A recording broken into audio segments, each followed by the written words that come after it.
Now, let's move on. Thank you for that, Han.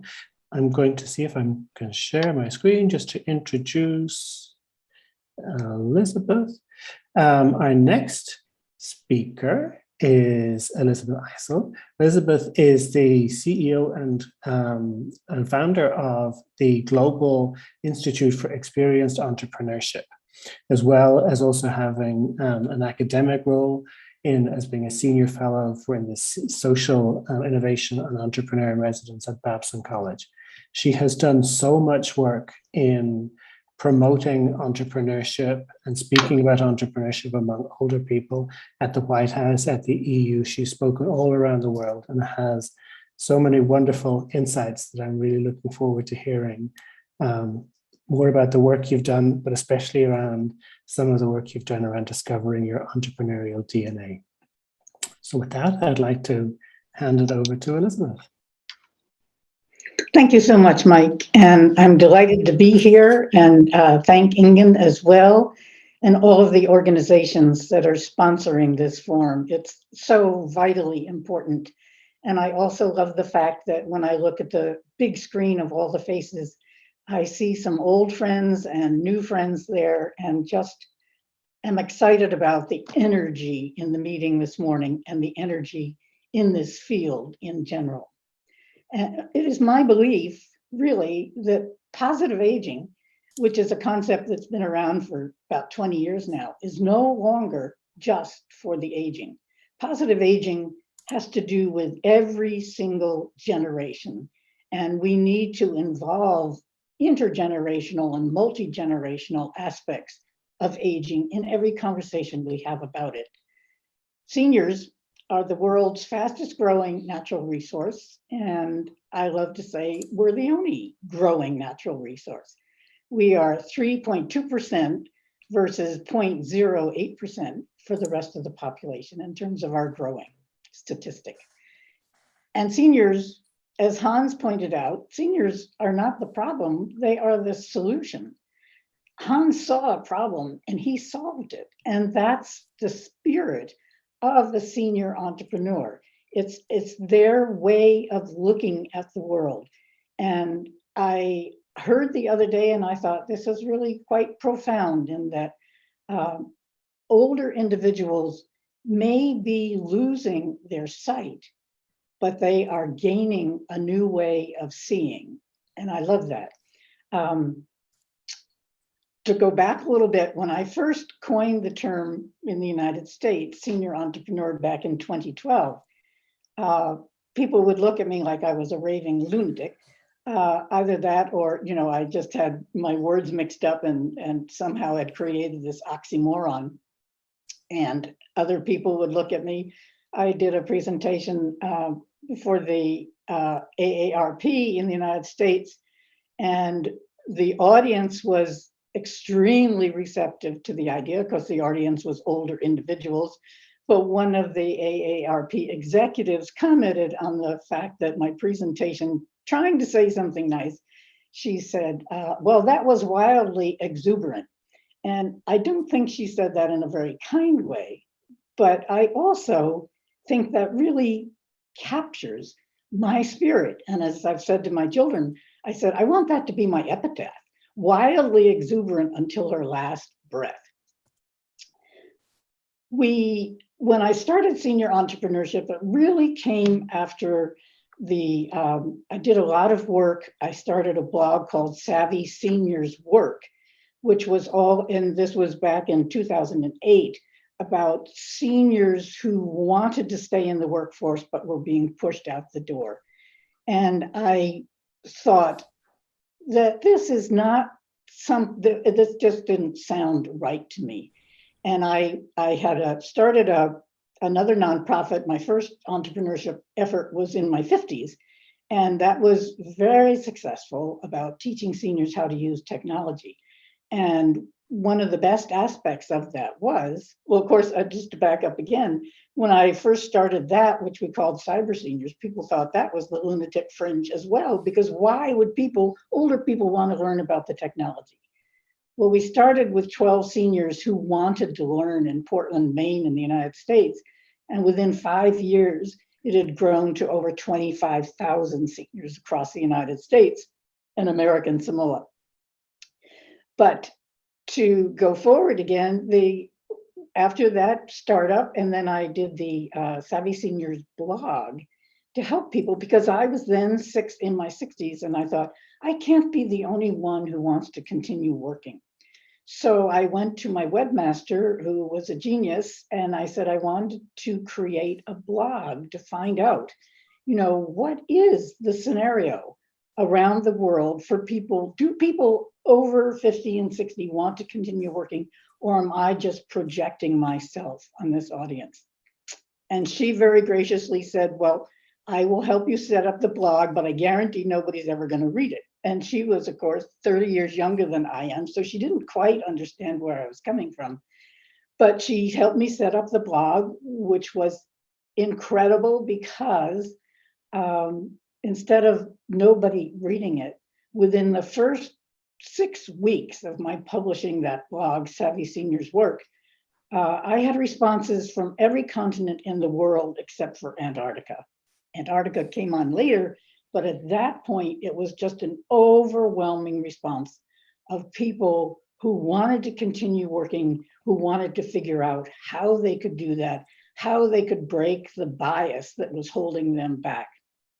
So I knew I had touched on something extremely important, and we did a lot of helping people understand how they could up their skills and prepare themselves to continue in the workforce, et cetera. But then, of course, with the financial crisis of 2008, there were no jobs, no matter how well prepared people in their 50s and 60s and 70s were. There were just no jobs, period. So then my question was, what can they do if there are no jobs? And it was like intuitive sense, well, they could start their own business. They could create their own jobs. And so that's why in 2012, I started working on Senior Entrepreneurship Works, which was my new entrepreneurial endeavor. I seem to do this decade by decade. And then what I understood is that, and as people have said this morning and Mary has spoken about, many people, older people, want to start a business, but haven't any idea of how to start a business. But to me, what I found out is that even beyond that, they really don't have any idea of the value of their experience that they bring into an entrepreneurial effort. The word itself, entrepreneurship, is absolutely terrifying. And they think, well, I'm certainly not an entrepreneur.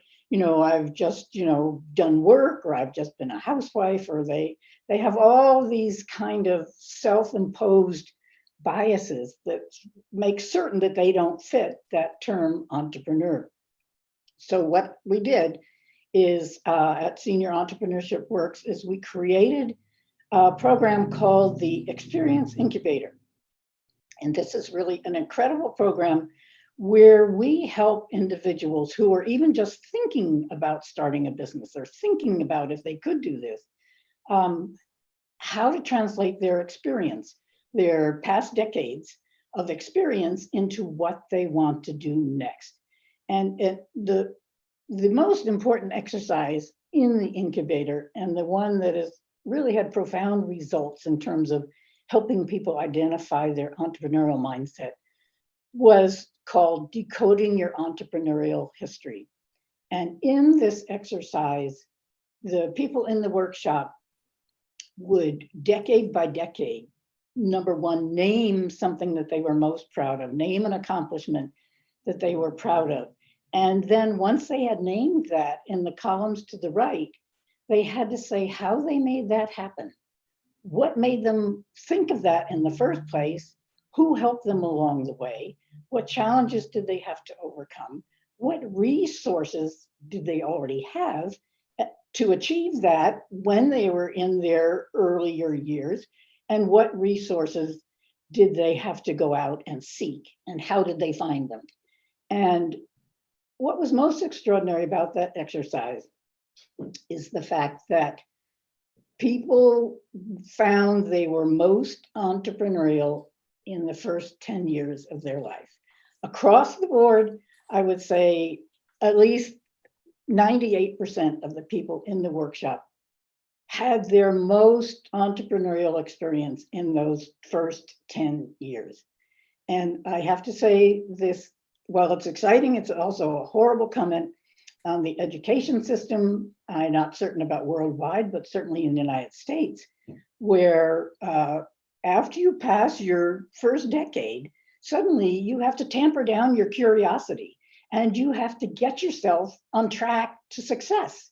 And the success that they are defining, which question was raised in some like chat comments this morning, how do you define success?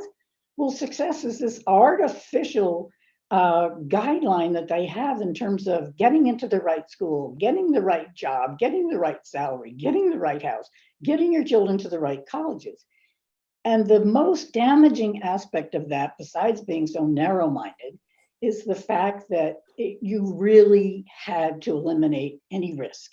If there was anything, for example, in college that was going to deter you from getting a high grade point average, then you really couldn't take that because you were just so focused and so geared on the success point. So what we do is we help people get back to that kind of curiosity. We help them reinforce that curiosity in terms of what they want to do next, even before we help them determine how they're going to do it next. And then we also, one of the most important factors is, and I think someone mentioned something like this in the chat this morning, people may have an idea of what they want to do.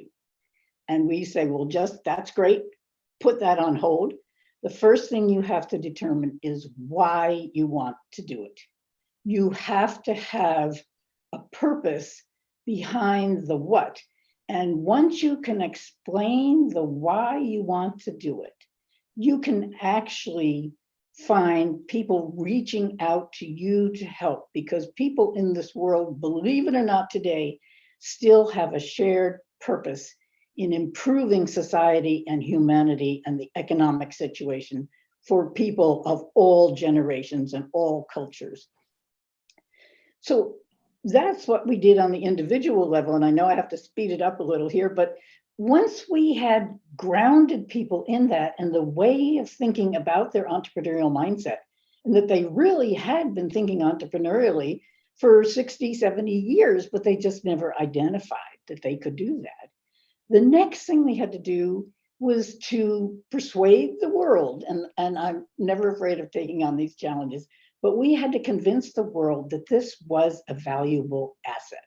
This was not some dreaded silver tsunami, which everybody read about, but it really was a silver lining for society and culture worldwide. And so we started hosting forums around the world. I was very fortunate in the Skoll Foundation sponsored these forums because they had asked the Skoll World Forum, Jeff Skoll, when he produces movies like the Marigold Hotel, always has a social aspect to it. And he likes to have a program aligned with the movie that will generate social reforms. And so he approached me, he learned that I had been actually using the Marigold Hotel movie in our workshops as the perfect example of successful intergenerational entrepreneurship, successful on every single level in terms of enriching the lives of people of all ages and enriching their health and well-being and their cultures. It was it is still a beautiful example. I'm sure many of you are familiar with the movie. But Jeff Skoll then asked if I would create the program in support of the sequel to the first Marigold Hotel movie. And I said, well, I'm not really interested in just giving a prize to people who have started a business. And he said, well, what would you be interested in? I said, I would love to host seminars around the world. We had already done one in Washington, D.C. With the Gerontological Association. And I said, that's the model that I would like to use your movie to get people into the room to have a preview of the new release and then ask these people who are leaders in that community, in whether they're corporate leaders, whether they're education leaders, whether they're research leaders, government leaders. I said, we need to have an infrastructure to support this phenomenal new economic engine, which are senior entrepreneurs. And he agreed. And so we took our global summits around the world, and it was fascinating, and it worked, because once people actually saw the value of this asset, I'll never forget the person that was head of all entrepreneurial investment in a very prominent bank in Ireland came up to me afterwards, and he said, I never realized that this demographic was a new opportunity for us to enhance the entrepreneurial investment in Ireland. And we just, you know, with that kind of infrastructure, with the individuals who wanted to create businesses, social enterprises, nonprofits, whatever businesses they wanted to create, now we were building the infrastructure to support that. And you have to have both. And again, it has to, as I said in the beginning, it has to cross all ages.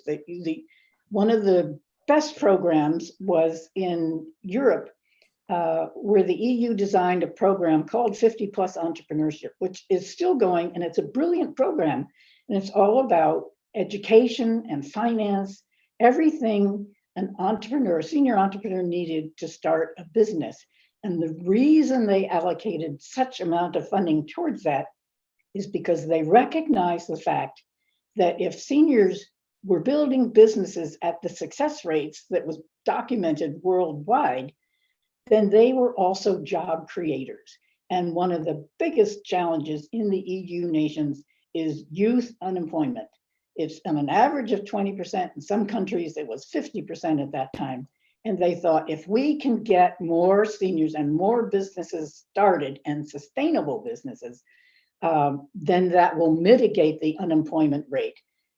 So not only are they creating jobs, but they set it up so that younger people could start the business in partnership with older adults. So either whether you're hiring young people or you're bringing in their talent, their technology talent, their social media talent to help you as an older adult start a business, it boosted the economy of the EU nations. And so you get phenomenal examples of how this actually works. This is not just some figment of my imagination. It's not a figment of other people in the audience today, like Wendy Mayhew has done so much in Canada on this topic. It is real, and it is happening, and it is moving across all aspects of society. I'll just close in terms of saying, we think a lot about sustainability today in the circular economy.